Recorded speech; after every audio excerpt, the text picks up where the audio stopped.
This episode is sponsored by Property Filter. Find great deals faster. Hello and welcome to the Financial Freedom Podcast, sponsored by us at Property Portfolio Building. This podcast is designed by real people on their journey to achieving financial freedom, and we'll focus on people who've either already attained it, who are joining us on that journey, or maybe a specialist topic that can help you build your technical knowledge to achieving and maintaining that financial freedom. We hope you enjoy it. Hello, and welcome back to the Financial Freedom Podcast. Today, we're going to be talking about one of our technical topics, which is location. So this really is the second thing that we look at. So if you've not seen Space, Lights and Rights, recommend you start there from a technical podcasting point of view. Go and have a look at that first. But this is pretty much one of, if not the most important topic that we have when we come to property, because the one thing you can't change about property is where it is. So we're going to talk today a little bit about population and population growth.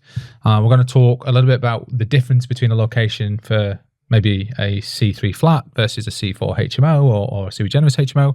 And we're going to talk a little bit about how to look for good deals in those locations. Does that make sense? Good. Sounds good. All right. Let's crack straight on. So location, like, it is the most important thing when it comes to deciding on whether or not you're going to move ahead with a project, because ultimately the location dictates who your end user is going to be, right? Exactly. So you've got to start with the end in mind. So if you picked up something that's going to cost you, you're trying to do a high-end development HMO for working professionals and there's no employment in the area, as an example, then even a bad situation from day one. Employment and no transport links, it's going to struggle straight away. Exactly. However, at the same time, we're going to go a little bit more deeper, like fundamental, which is we're in Greater Manchester, so we are going to refer to that. But Greater Manchester is in the UK, more specifically England, and location from a property investment point of view, England. You're Australian, I'm English. We both have the same opinion. Why England? Why UK specifically? Well, I would say rising population growth, and it's a small, on a world scale, island. Do you know, I learned recently that the traditionally produced global map is wrong. Yes, it is, definitely. Australia is much bigger and takes up much more of the global map than than what it shows on the actual traditionally produced global map, because England's quite, and Australia's like this, when really it's like that. The countries are more actual warped wider than what's shown on traditional maps. Yeah. But that's another... it's another stuff. Anyway, we get distracted. But so location, so you're right. So England and the UK specifically, it's an island. Yeah. Number one, we cannot expand. Yeah. Well, we can, but we could do the palm like Dubai. But and there's protected land as well, isn't there? So there's national parks and green, all these sort of things. So green belt. Yeah. So there's all these restrictions on a small island. So there's only so much that can get built, and the population is growing, and it's. So we're currently coming up to a general election, and both parties are promising 1.5 million new homes being developed within the next 5 years. Are they going to hit that target? Sounds very similar to the promises that have been on all of the elections since I've been in this country, to be honest. So there's been three Tory vote-ins in the last 14 years, I think they've been in, and they have missed every single housing target. Yeah. Previous to that, it was Labour, and they missed every single housing target, but spent more money. Yeah. On average. It's just a headline, isn't it, at the end of the day? And then not only do they not hit the new build targets, they actually have brought in rules, say tax rules and other rules that have driven landlords out of the market. So they've reduced the supply of rental properties as well. Yeah. So no wonder rents have gone up so much, and so many people are finding it so hard to get. Well, I guess it's a tactic to try and increase home ownership, because it does effectively bring more stock back to the market. Yeah. But not everybody's ready to own a home, because the banks are only going to lend up to a certain level, even with government incentives, right? Because to access some of these government incentives, it always sounds like Skipton, I think it was, came out with a 100% mortgage. Did you see the criteria for that? I don't think I qualified. Yeah. As a, But do you know what makes it easier for people to buy a home is obviously they need to save up a deposit. And if the rent's unaffordable and the cost of living is so high, how do you save up? How do you save up to get a deposit in the first place? So, And then we've got green belt, we've got conservation areas. Yeah. We've got brown belt. Brown belt needs to be remediation. And then we've got our planning industry. Yeah. Which is in a bad And, way. and don't forget the legal system's quite old and outdated. And as well. legal. There's lots of barriers to development. And Absolutely. things like that. And there is consultation on the legal system to I think there's things like in the moment where if you make an offer, it's then legally binding. Yeah. Those types of things, which that is a big difference in Australia. So property you can sell quite quickly in Australia because you've got a quick calling off period once you put an offer in, and that's sort of it, and it goes through quite quickly. And also the legal process is streamlined, so it's just conveyancing that they do. So they're just dealing with the same thing over and over, whereas it is a different legal system here. So on balance, then we've got an island, extremely popular in location due to its affluent living. Whatever we look at, our poorest people are not the same as the poorest people in other countries. It's that simple. Our richest people are not the same as the richest people in other countries. It's just it is what it is, right? The top 7 economies, as from an economic sense as well. Economic powerhouse. We've got we are still the global banking. Yeah, big employer. Place, huge employer. Great universities, really attractive to international students. Relatively average weather, but yeah, well, we don't talk about that so much on the advertisements. To be fair, yeah, we don't come for the weather, but we make some really good cagoules, and umbrellas. Nobody uses an umbrella. You notice that, sadly. It's a funny thing for. Well, I did when I moved over, and then I stopped because it's annoying because the wind just blows it out of upside down out of your hand and stuff. But is it a temperate climate? I think it's like seasons. We have seasons, which some people really like. I really like seasons. Yeah. Not necessarily as it's rained for 3 months this year already, so maybe that's not the season you want to come over, but certainly the seasonal weather and I think it's quite an accepting place as well. I mean, there's obviously ups and downs. There's extremes toward everything, but in terms of multiculturalism. Yeah, I suppose that's the other thing is because of the old Commonwealth and stuff like that, there are rights for people from a lot of different countries to come over. Yeah. So if you think my rights to come over here from Australia with a visa perspective, should have removed them. Say it's easier to come here than America and places like that because of the Commonwealth link, etc. So, and that's same with lots of other countries in the Commonwealth. So attractive to come here. Yeah. Green belt, conservation, history, island, chaos in planning, difficult legal proximity system, to Europe and stuff like that. Expensive, high cost of living. Yeah, all in all, those ingredients, hard to build. It's an increasing population and a housing stock that doesn't meet that standard. Yeah, we do not build enough housing. Pure supply and demand. Even if we built that 1.5 million houses, we are still behind in comparison to the previous targets. So, with that in mind, we have natural population growth, and that is supply. And then we have a dwindling demand. That's the demand. Oh, sorry, demand. Sorry, that's the demand. And dwindling. Well, supply tenants. Yeah. So, but we have an increasing demand and a dwindling supply because we're not building enough. So that gap is widening. Yeah, that's a general sense, and then there's specific places where that there's even less supply, more demand, aren't there? So if you got, say, we look at certain areas of Greater Manchester where there's very high population density and an undersupply, and naturally you're going to get lots of people looking for properties to rent, whether it's HMO or a flat or a house, Yeah, and one of the key things you can do is you can have a look at your own census data, which I find really useful. I use census data all the time because the census is done every 10 years. So we have 2001, 2011, and 2021.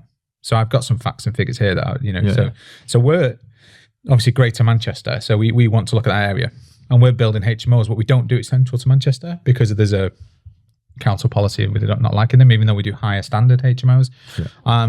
But even in the surrounding town areas, I've got some facts for you here, which is significant. So just to go on that population growth in the northwest, so the highest density town or city is Liverpool with 576,000. The second highest is Manchester with 560,000 people in 2021 census. That's the number. Now Manchester's population had grown to that since 2001 by 27%. Yeah. Whereas Liverpool's had only grown by 8%. Right. Yeah. Right. So, however, Liverpool obviously is coastal, so it only has. It doesn't expand 180 degrees, right? It doesn't to be surrounded by other towns. Yeah. Manchester is not coastal. It has a big old river, but we have both sides of it. Yeah. We have the Ship Canal, and we have rivers and things, but we're not coastal, so we have a 360 degree. So of the next highest population density growth in the northwest, we have like Salford, 31%. Yeah, so that's even population growth, higher than Manchester. So even though it's like it's a part of Manchester. So I think Salford's the forgotten city almost. So apologies to anybody from Salford, but it's a city in a city, isn't it? Yeah, because it really is. It's the only city that I know that really touches another city. Literally across the river. It's literally across a bridge. Yeah, but it's grown by 31%, and that's because of numerous investment strategies in all along that ship canal. Yeah, you've got the media city, the BBC, AITV, tram networks, and all those sort of things. It's been a great investment program from that perspective. So then you've got Bolton, 14%. Traditionally, not a very high affluent town, but when you've got population growth, you've got capital growth. So 14% is quite high. And there's a lot of regeneration money that's going into Bolton, isn't it? Through Sale, 13% as a separate location. Sale's really highly popular. It's very good on capital growth, etc. I've seen that in our residential properties. Yeah. So Blackburn, 13%. Oldham, 18% population growth in Oldham, which is a town on the outskirts of Greater Manchester and a feeder town to Manchester itself. Because Manchester's if you think about Manchester, it's got a like its own M25 for anybody in the south. It's got the M60. Yeah. They don't come up here, so they won't know the motorway networks. So, but the M60 is basically got Manchester Middle and the M60, and then on the outside of the M60, you've got Bolton, Bury, Oldham, Stockport, Sale, Altrincham, Trafford. And all of the places Salford. you mentioned then are all either on the main train route. So Stockport's got the main station to go then south, and then they have a tram. Or they have a tram. So you got Oldham, Bury, Sale, all those towns have the tram network that goes right into the town centres. Yeah, and all of them. So Bury, 12% growth. They're the highest. So even though Manchester Centre was number 2 on the list and Liverpool was number 1, the next 9 highest population density growth. Yeah, Greater Manchester. Our Greater Manchester feeder towns. Yeah. And that's a really good indicator from us from our site selection perspective, because if they've been growing like this, then they're going to continue to grow like this, right? Lots of ingredients because you've got 2001 to 2011 to 2021, so you can actually plot it out. You can plot out the points on the graph, and that's actually gives us the indication that this isn't going to stop anytime soon. So it's a really good indicator as to if you've got high population growth, high investment, new amenities, new planned tram systems, new planned train systems, greater public infrastructure spending, things like more Waitroses. I know that sounds silly, but if you get a Waitrose, your house price goes up. Yeah. Right? Yeah. So if you look where these things are actually happening, then it's a good indicator of supermarkets are a first indication. They're a very big indicator of an area's growth. Yeah, of an area being gentrified, and actually it's got to a position and then it's the type of supermarket like you said with Waitrose. Yeah. Well, we don't have Quick Save anymore. You won't even recognise that probably. It probably went before you started. But I used to work for the guy who owned it, called Albert Goubet. Anyway, another story for another time. But if that's the happening in the density of those as well. So just in my hometown, I live in Bury, right? So my hometown was the first, as well as Altrincham and Sale, to benefit from the Metrolink. Yeah. The first line went from Bury to Altrincham. Yeah. Right. Over that period of time, the population growth in those two towns has gone like this, but the house price growth has gone like this. We used to have Asda. That was it. You went to big Asda's, right? Basically, you went to Asda's. There was one none of them were central. They were all out of town. Now we have Asda, Tesco, Aldi, Lidl, Morrison's. That's right. The town centre's really transformed, because I've only seen Altrincham the recent years, but apparently it was a bit dire once upon a time. And it's really nice now. And then even like the negative, their house price growth, by the way, is probably the highest, I think. Yeah. And Sale, the negative even a few years ago was a town centre. Now that's really taking off. As down square place like that really is changing and getting better. So. The negative with Sale is that road to Sale, isn't it? And so let's be honest, like getting into Sale's a bit of a pain, Washway Road, but it does get worse as you get down the. But from a general location point of view, what it does do is it tells us that if we do something in those locations, as long as we meet the amenity standards required and the transport standards required to support the tenant type that we're going for, that we're in a pretty solid location, and we should feel comfortable that that's going to increase both in population, price, and rental. Yeah. So if those three things are all in line, then it's, whatever we do from an investment point of view should eventually work out, and property is one of those things where if you spend a bit more and you wanted to, and you don't get the initial return, you can still get a good return over time. Right? Yeah, exactly. So we're choosing those locations as places that, you know, we think are going to be good for the future. Then today is less of a worry. You know, tomorrow is the thing. So yeah, and if it works today, it's just going to get better over time. Okay, so then we're going to talk from a location perspective. So we're going to talk about two asset classes today within property. So property is a major asset class. We're going to talk about the traditional things that people look at, which is single lets and flats. And then we're going to look at HMOs. So single lets and flats and HMOs. That's the two that we're going to cover today. We're not going to traditionally cover service accommodation because that works in more outside of our space and we don't really know too much about it. But we're going to cover those two things. So from a location point of view, let's look at single lets and flats that we're going to be triple R, that we're going to add value to, and then we're going to hold on to. So that's what we're looking for here. We're not looking for necessarily just capital appreciation. We're looking for hold and rent. What are we looking for? So it depends on your end user. So if you're saying you've got like a terrace house as a single let that's going to go to maybe a 3-bed to a family or something like that, you know, what things are nearby? You know, is it schools? Is it parklands? You know, shops, amenities, those sort of things. Like what is that end user and what works for them being nearby in the sort of area they're in and stuff like that. And one of the things you said there is schools. Do you know you can just go to the local authority, Greater Manchester Plan, and download where all the new schools are being built? So the planned ones, you mean? Yeah. Yeah. Where are they planning to build new schools? You can just go and get that. Yeah. And if you're planning to build a school and there's a terraced house that's currently on the market, as an example, yeah, right nearby, that isn't near a school, but will be near a school. Yeah, it's probably good value now and it's going to go up, isn't it? Yeah, absolutely. Well, these are the things that really add value. Like we can add value through adding rooms or doing conversions or adding amenities or stuff like that. But the thing that's going to add the most amount of value is where it is. Yeah. You know, and what amenities that has. So like some of the redevelopment areas. So we're doing a project at the moment for a client, and right next to the development, we noted literally we're doing a 12 rooms across 2 floors for HMOs. It's 250 meters to the Metrolink, and the journey between the property and the Metrolink is being landscape developed by another developer. Yeah. Under the local authority's plan for the regeneration framework. Yeah. So by the time our property is finished, it's going to have a whole new landscaped park next to it, which is, just a benefit, right? So it worked anyway, and then that's just an extra bonus to it, isn't it? Yeah, no, absolutely. Then there's two things, isn't there? So if there's two types of those types. So one you're looking at from a hold, and one you're looking at from a maybe develop to sell. So what's the difference between those two things in your mind? Yeah, so when you're looking to hold, it's all about the end user, tenant, who they are, you know, what sort of rates, and what will work for that end user. So if you took HMO room as an example, a lot of it is about convenience, being in the areas where they might be close to bars, restaurants, shops, transport links, train, tram, etc. But then like say conversion to sell, it comes down to who's your end buyer, who that's going to be, and why they're buying it and what the market is in that area.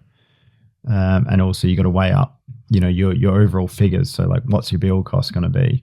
So, your build cost, I talk about all the time, is your really affluent areas to your really low value areas. The build cost is going to be marginally different, especially in like say Greater Manchester area.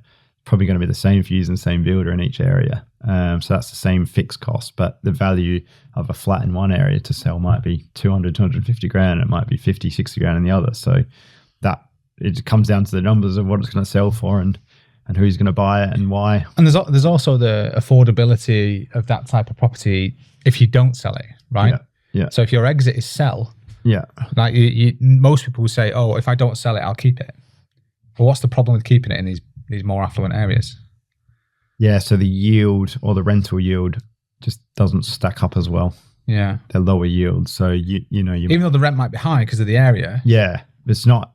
It's higher, but proportionally, it's not as high as.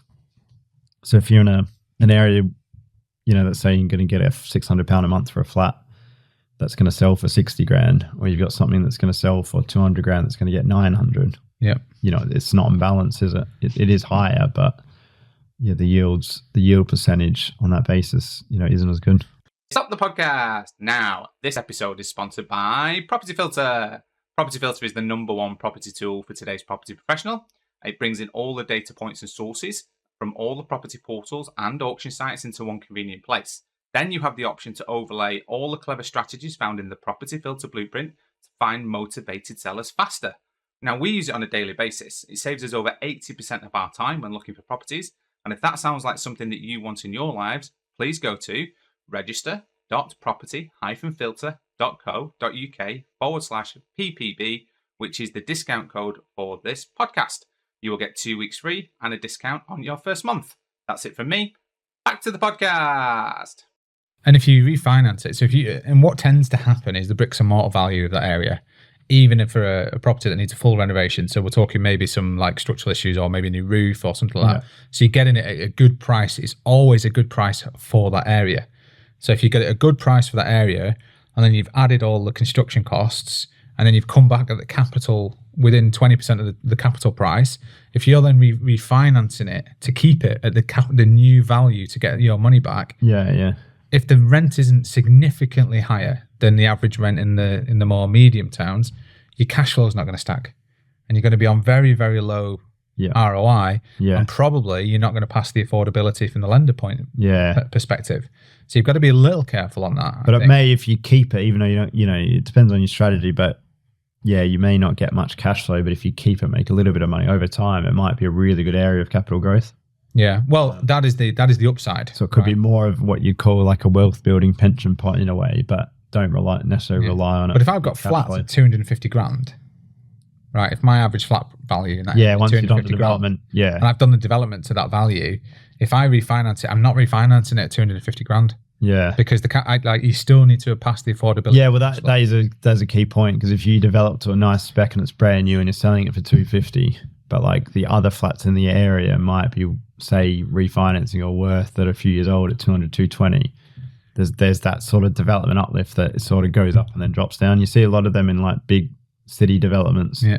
Well, it's the borrowing cost as well. Yeah. Because like you said, the actual rental amount is going to not be proportionally more as the local average. So if you're borrowing at the higher end, then you're literally not going to be able to lend at that level because you're not going to get your money back. So you're selling that scenario, you're selling to the people that are buying those flats because they're not really thinking of investment. They're just thinking, this is where I want to live. This is where I want to live. It's a nice property that will need low maintenance. This is where I want to live. There's great village nearby and all that sort of stuff. So, and the classic thing as well is that we've seen it recently. We went out to a site recently and we came away and we just felt really sorry for the people that bought the flat and bought the site, right?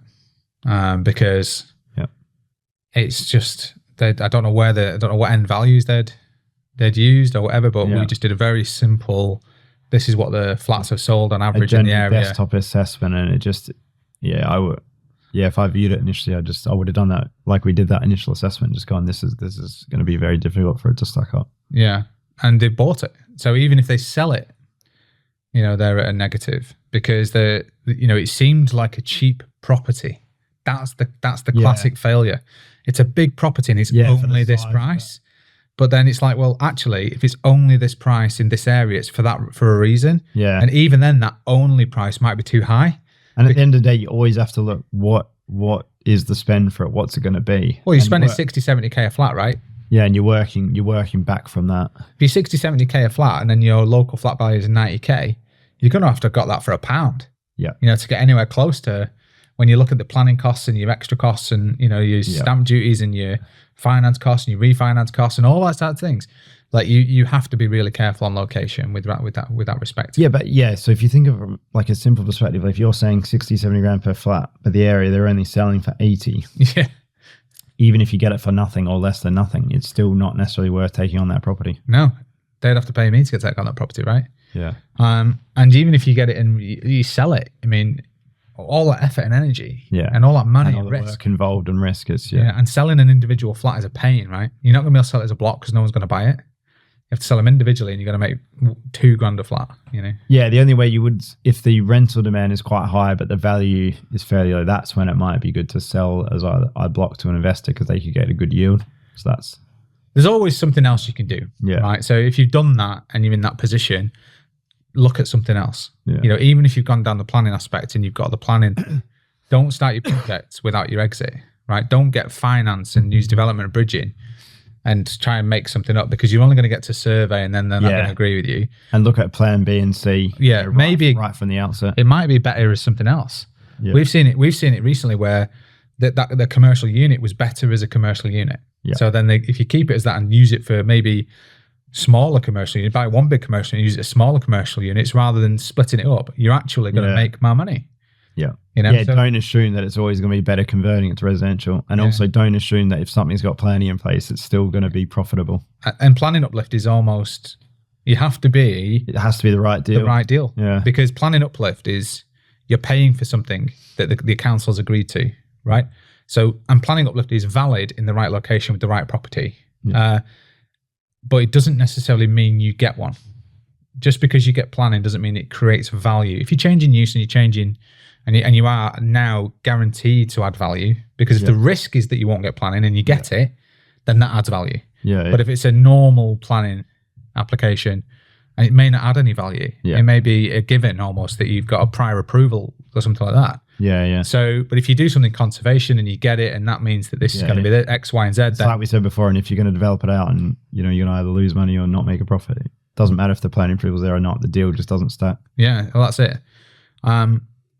So let's break it down a little bit more granular into what does a traditional, so we do, from a location perspective, we're looking at HMO tenants normally. Okay, so we're looking at professional standard, working professional tenants.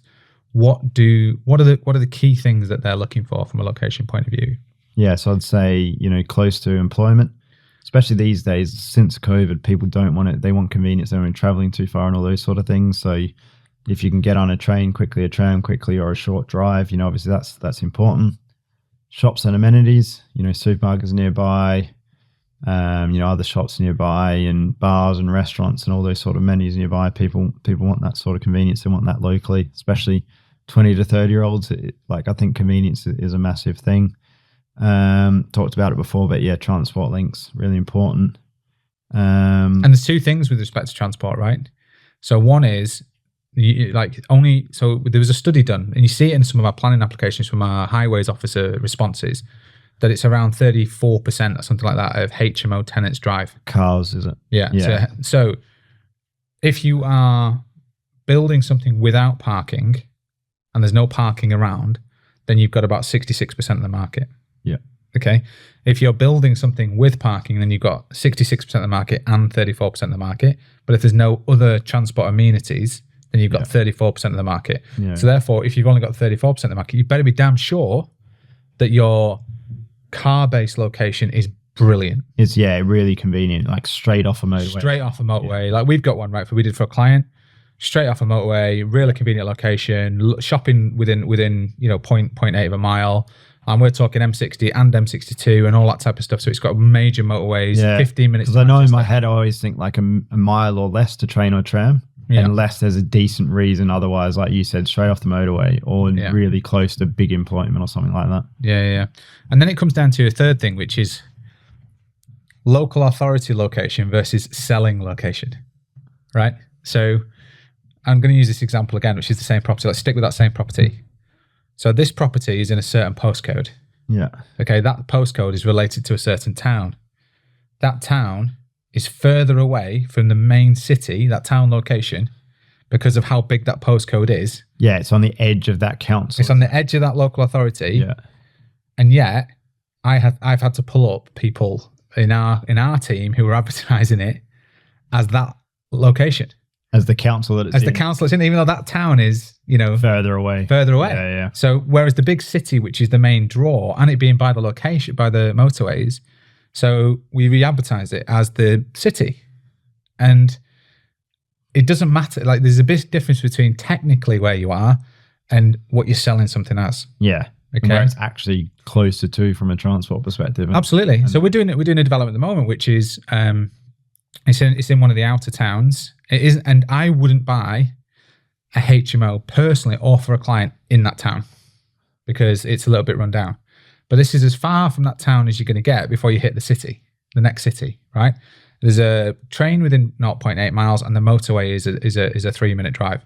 There's parking on street, and there's a car park which is free to use within 100 meters. I think it's within 20 meters actually. So there's straight lots across the road. straight across the road. Yeah. So this location for me is more relevant to the commuter belt.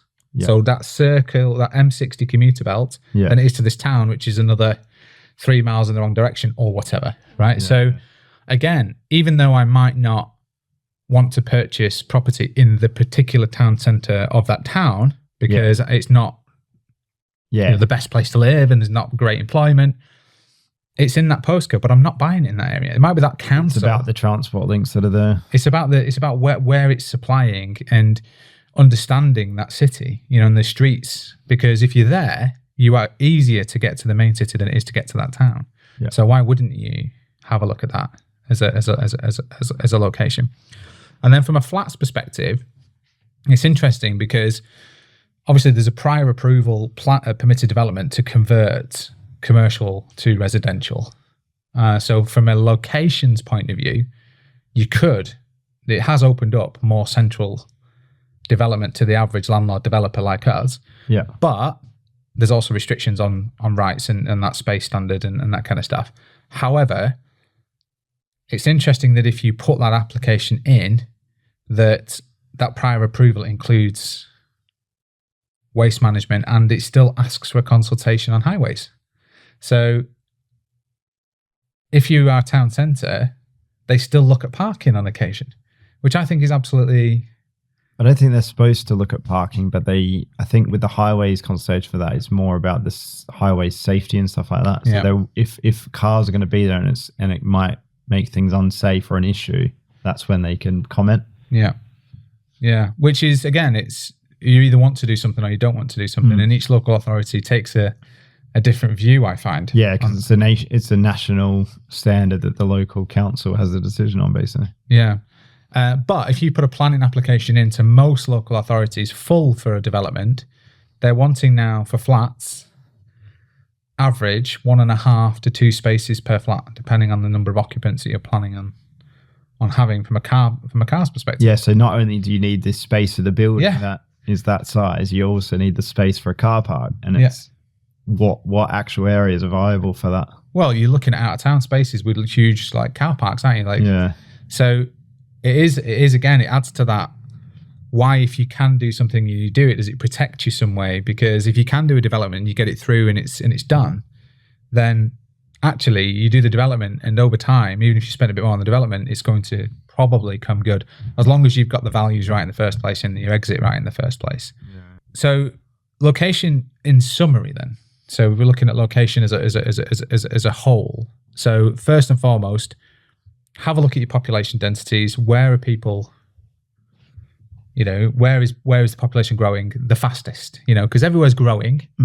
I don't know anywhere that isn't growing, right? So, but where is it growing the fastest and why? The second one is, in your local areas, have a look at the development plans for the area. Have a look at where they're putting schools, major supermarkets, out of town stuff. Where that regeneration spend. Regeneration spend, yeah, absolutely. To a degree, depending on what type of property you're doing. I wouldn't do the high capital appreciation property in a redevelopment area, but certainly existing upgrades and stuff like that. Schools, where the plan for new schools and stuff like that. That's always a good one. The key one is how, working out the exact the demand of the tenant. So we're looking at an area, say Oldham or something. How are we working out the exact demand of that for HMO? Yeah, we were a bit worried about one of ours. Remember this? Yeah. So we did a development. It was 11 individual income streams. It was a 6-bed HMO, 4-bed HMO, and a flat. And we were worried because it's a little bit. It's in a good dense population area, but it's a little bit further from town than we would have normally done. And we did it, and I think on day one, for those 11 spaces, we had somewhere in the region of 120 applications. Yeah. And then we had a good test run, didn't we, with the flat before that was existing? Oh, that was it. The flat had over 70 applications for the flat. Yeah. And then when the HMOs were ready, we had something way over 100 people applying, and we had an open day, and I think it went within 24 hours. So, and when we look back at it, when we look back at that particular area, when we look at the amenities, there is a supermarket around the corner. There's major transport networks. It's a mile to the tram. Yeah. All of those types of things, and it's very highly dense. There's lots of employment, and it's just worked really well. It's probably consistently been a low void property that we actually have got some capital growth on because the rents have increased over that 2 years. So that's been good as well. So for HMOs, it becomes about the amenities. So if you're catering for the non-driving HMO tenant, you've got to have that transport link. You've got to have those local shops. I remember when I was living in HMO, so I lived in 3. The worst part of my week was having to come back from the supermarket with bags of shopping because our local supermarket was Iceland. Yeah. So a lot of the food is frozen, which is well heavy, by the way. So there'd be me and 2 of the rugby players just like stacked out with these bags because we didn't want to go back because it was about 1.3 miles. Yeah. Geez. And we served that time in that place because we didn't have anywhere else to go. But if I'd have been a working professional, I think that would have been. Wouldn't have gone. I wouldn't have stuck it. I don't think if I didn't get on with those lads so well and that kind of stuff. So so those amenities are really, really key. If you're serving the driving community, then obviously you need to have really strong motorway, major road networks to wherever those people are going to be living and working. Massive employment.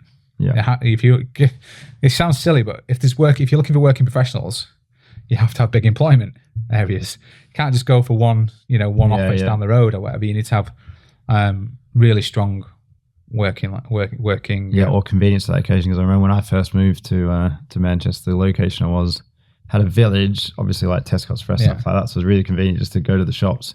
But the train went express into the city. I think it was about 10 minutes in the morning or something. It was like really quick. So my office was in the city centre. Yeah, but I could be on that outskirts because of that train link. Just got you in so quickly. Yeah, and for that, a good way to look at things is what are the rents in that area for that particular property type and asset type that you're trying to develop. Yeah, right? So if you're developing a working professional HMO, Spare Room, Rightmove, Zoopla, whatever it is, you can get good ideas on whether or not that's going to work by just having a look at how many rooms are available and what value and what price and that kind of stuff. And in the same breath, if you're doing a commercial to residential conversion, one of the really key things you can do is find strong residential value areas. Yeah. Where the commercial pounds per square foot is lower than the residential pounds per square foot. Yeah. And if you can get, so let's say it's a 1,100 pounds per square foot, or it doesn't matter what denomination you use, square meter, and it's £600 for the commercial, then you're almost onto a winner straight away. Yeah. Your build cost you can work out reasonably quickly with respect to those types of things. And as long as there's a margin in that, then it's worth doing that development because if you are under that residential price, then you've added value before you do anything. Yeah. Before you get a rental income or anything like that. Because if you can do the purchase, the cost and the development under the average residential pounds per square meter or pounds per square foot, then you're going to be okay. Sometimes you can get it substantially under the commercial. Especially if it's a commercial with non-used uppers or a commercial unit which has been vacant for a period of time or anything like that they're willing to deal on, and you might be able to get it under different types of contract in the commercial space as well. So you don't have to just purchase. You could be exchange or delay completion if you want to apply for planning. Because I focused on that in 2021 during COVID because the residential market was really skyrocketing, wasn't it? But the commercial market was stagnant, if not dead. So the values are really splitting apart at that point. So I did a few conversions at that point. Well, they still are really. I don't think the general I think the general town centre high street is okay. It's not brilliant. Yeah, recovering to a degree. It's in a bit of stagnation. Generally. But the strongest commercial area in terms of we're not talking about the industrial stuff because that's a different market. But your villagey high street areas, they're fine. Like your convenience, really convenience, good value, high affluent areas. They're normally they're still fine, right? But then you've got your secondary high street, your secondary parade. You're slightly out of town. You're in convenient locations. Your ones that are further from the car park. They're really struggling. Yeah. Really, really struggling without that density in that centre. So there's some good deals to be had there. Because if you think about it, if you've had a bank as a tenant for 20 years and you've been getting a yield value, 7-8%, that bank leaves and it's been sat for a year, or it's at auction, it's not sold. All of a sudden, your value is falling out a little bit. Yeah, absolutely. Yeah. And the business costs have gone up a lot in the last few years. You think all the running costs and utility bills of all these sort of businesses that take these units has dropped quite a bit. Yeah, and when we get quite a bit, I should say. I mean, when we get a guest on, that we will talk a little bit about the different types of option agreements and things like that to go through some of the strategies that you can do. Those types of properties are good for those types of things as well. Yeah. Because if you can control a property and add value to it and then sell it or then refinance it, then you're in creative strategies. You're in a really good place, right? I think that brings us reasonably to the end. Yeah, location. The only thing you can't change about a property is where it is. Exactly. That's the thing to always remember in the back of your mind. So thank you for joining us. Hope that was useful. Hope that gives you some incentive and insight to go out there and have a look at some population density growth and where things are being built and, where the locations are for your transport networks, and mark out your train stations and your Metrolink stations or your tram stations or wherever it is, and find properties that are going to be good to develop for the asset class that you want. Thank you very much. Catch you in the next one. Cheers. Bye for now. Bye-bye. Thank you once again for joining us on the Financial Freedom Podcast, sponsored by us at Property Portfolio Building. If you want to get in touch with us about today's podcast or any of the learning topics that we've gone through today, you can email us at podcast@invest-prop.co.uk or get in touch with us with whichever your social media platform of choice is. If you think you would add value to us as a guest on this podcast, you can please get in touch and let us know what you would be able to talk to us about. Other than that, we wish you well on your financial freedom journeys. And once again, thank you for joining us, and we'll see you on the next one.